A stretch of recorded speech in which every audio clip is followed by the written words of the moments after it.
Hello and good afternoon to our Crossnore friends. Thank you so much for joining us this week for The Way Home. This is our weekly Facebook Live show. So you might be watching us live. You could be catching up with us later on Facebook or maybe watching on our YouTube channel, or you might even be listening to the audio podcast. However you got here, we are super delighted to have you. My name is Holly Kessler. I am the Senior Director of Community Relations for Crossnore, and I'm your host for The Way Home. And so I'm always glad to meet you here each week, Tuesdays at 1 o'clock. Today, I have two guests with me who work in our Fostering Communities Department. Elizabeth O'Hagan is on our Crossnore campus, and Kimberly King is here on our Winston-Salem campus. And I say here because that's where I am. Hey, Elizabeth and Kim, how are y'all today? Good morning. Hi. Glad to have you guys here. I want to ask both of you to introduce yourself. Elizabeth, we'll start with you. Tell us how long you've been at Crossnore, what you do, any little tidbit about your life you want to share. Sure. I am Elizabeth O'Hagan, and I work on the Avery campus of Crossnore Communities for Children as Fostering Communities Officer. I have been with Crossnore for 3.5 years as an employee, but I have a lifelong connection with the organization. So I am thrilled to be able to come in every day and help out. And I do everything from volunteers to in-kind donations, working with the community, just a little bit of everything.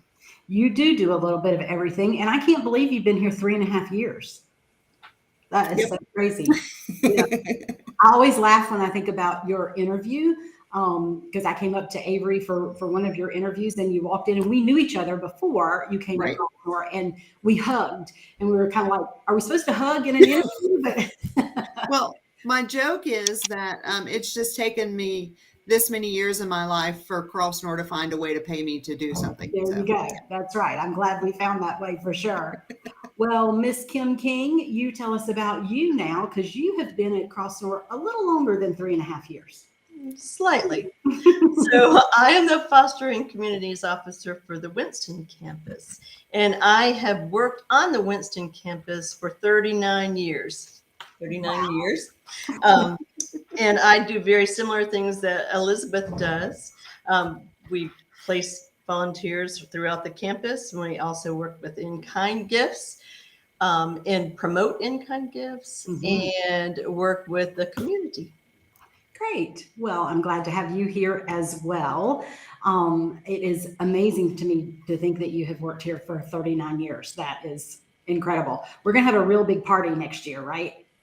I'd like to see that happen. Yeah. Yeah. It's been really, it is unbelievable the growth and change I've experienced while working here. Yeah. And it feels really good right now. So I celebrate that, and I'm really happy to be a part of it. That's great. We're really happy that you're here for sure. So one of the things you guys have both said in your titles is fostering communities, and folks may not know what that is. So Elizabeth, how about telling folks what exactly is fostering communities?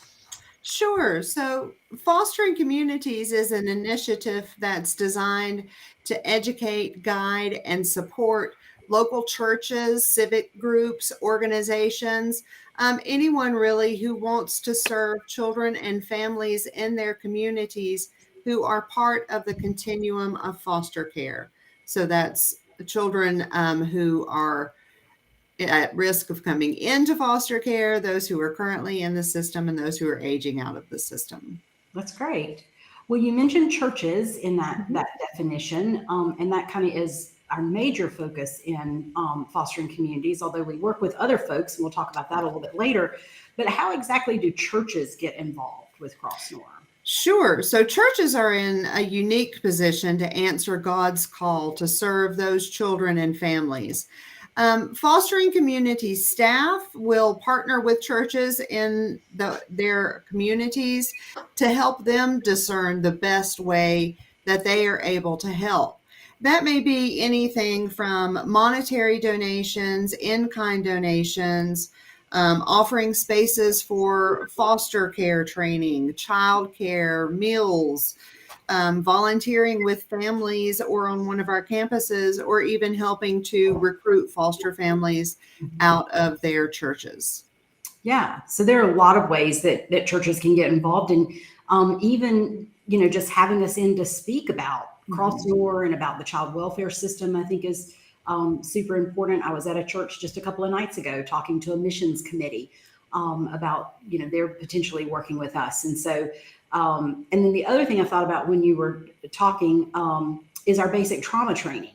And so we can offer that to church groups and other, small groups that want to just get a basic understanding of what trauma is and what trauma-informed care looks like.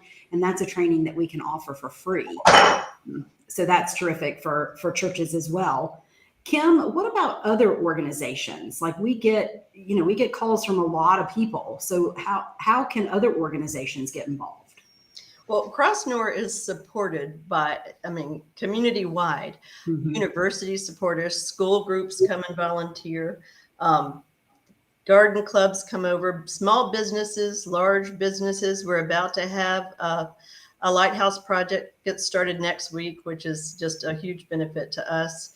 Any kind of community group is welcome and comes here and does either small projects on a one-day basis, or they may commit, like coming to every year. This is the place they always come. They get attached to us and do things either for our kids directly, like host a party, or improve an area on campus, such as one of our older buildings. Oh yeah. So really, anybody, a church, an organization, a small business, you mentioned garden clubs, Kim, book clubs, neighborhood groups, like really anybody can become part of a fostering community, right? Absolutely. Yeah. And I think that's part of the message, is that we have that responsibility in our communities to help take care of the children and the families that are involved in child welfare. It makes us stronger as a community, when we all come together. Would you agree? Yes. Well, it provides the quality of life for the kids. It really adds a lot, because a lot of people bring their hobbies and their skills and talents, things that we may not have. And we have someone who right now we're connecting that is a professional. Maybe she's not a professional golfer, but she knows golfing, and she's going to come over and teach the kids, skills to learn how to golf. Well, I bet that will be fun. We'll have to take some pictures of that. I'd like that myself. I don't know. I'm thinking, a big group of kids, you give them all golf clubs. Maybe. What could go wrong? It'll be great. Go wrong. That's right. That is right. Kim, you have mentioned volunteers a lot, and so we get this question all the time. Do you guys need volunteers? How do you answer that question? Okay. Now that I have some time, we have about 70 volunteers, committed volunteers that come about once a week right now. We have cottage sponsors. We have individuals who may work with the kids. We have a group that live on our campus, and they volunteer with our kids. We also have host churches, and our host churches really want to be a part of us, because our kids go to each of the cottages goes to the church. So they want to do things with our kids during the week. So because of that, and then when people come and volunteer here, I'm not making this up, you can't get rid of them. They love it here. And we're glad. A lot of the roles only require you to come once a month, but so many of our cottage sponsors come more than once a week. And then they fall in love with these children, and they're a part of our family.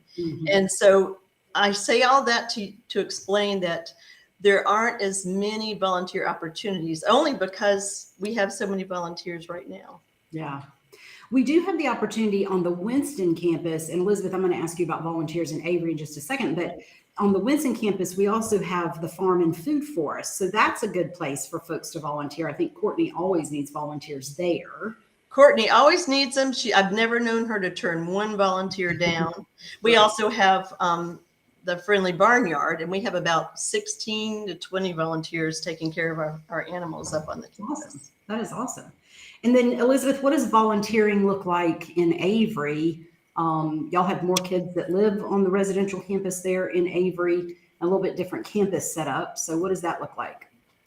Sure. So some of our volunteering looks a little bit differently up here, because we really stress that volunteers are here to build a relationship with the children.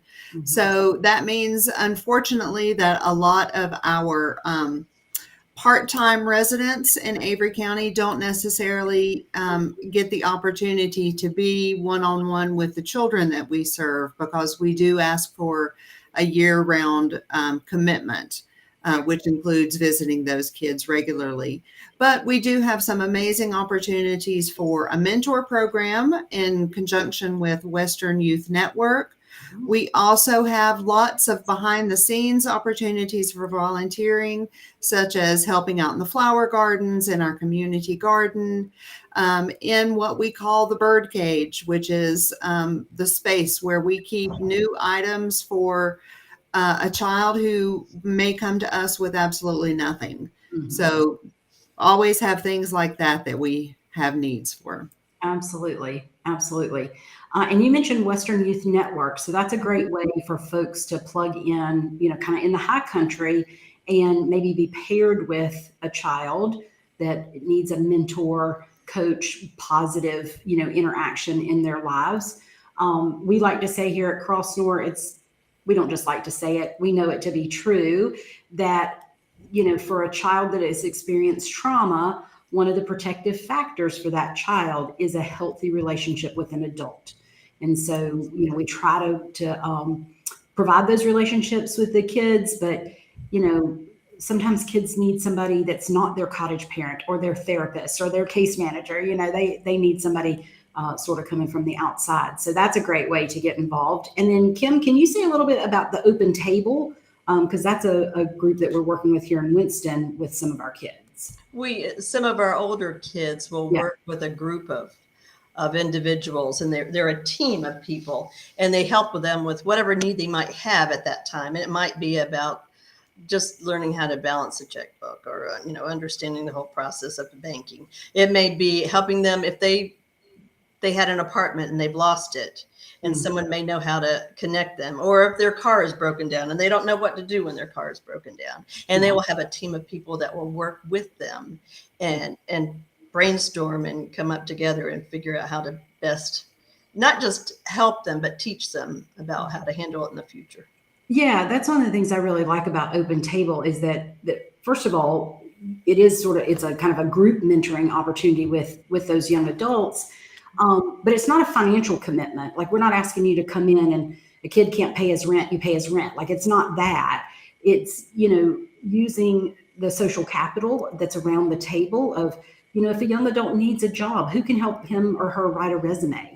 Who could introduce that young adult to somebody in town that's looking for an employee, or, so there's ways to do it without, opening your billfold all the time, but to create those relationships with those young adults as they're transitioning.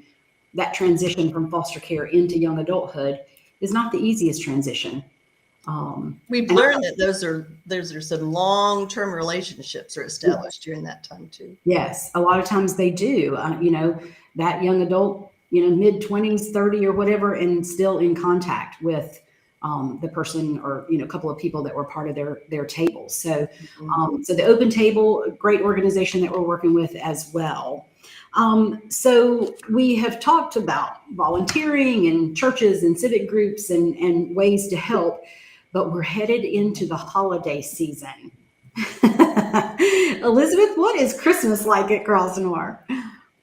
Christmas is chaos, wonderfully exciting, joyful chaos. Mm-hmm. So anyone who has ever done Christmas with their own children at home, multiply that times 100-ish children in residential care with us and 80-ish children in family foster care, and then another 100 or so in outpatient services, and that's what Christmas looks like. Yeah. So how exactly then do we go about providing Christmas for the kids? Because we get asked this a lot. Are your kids on an angel tree, or can we set up an angel tree, or how do we set that up so that folks can participate in Christmas here?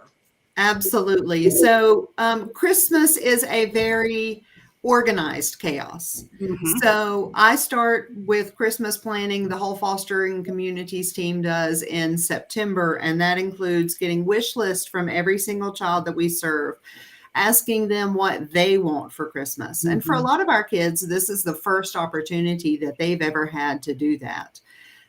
So they create their wish list, and then I take those wish lists, and if they're a residential student, those individual items are put on an Amazon Smile charity wish list, which can be accessed by anyone who is signed up in the Amazon Smile program. Just Google, or not Google, type in Crossnore on the charity wish list on Amazon Smile, and we will pop up.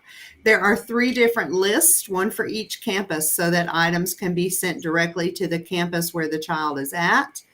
And we take all of those gifts, sort them out, and make sure that they get to the kids who ask for them on Christmas morning. So it really is a magical and wonderful time for everyone. And then for children who are in the residential foster placements or in foster family homes, we will actually send their list to usually business partners, because they are able to do a good chunk of lists all at the same time, and they will fill all those needs, get them back to us, and we'll get them to the families that they need to be with. Absolutely.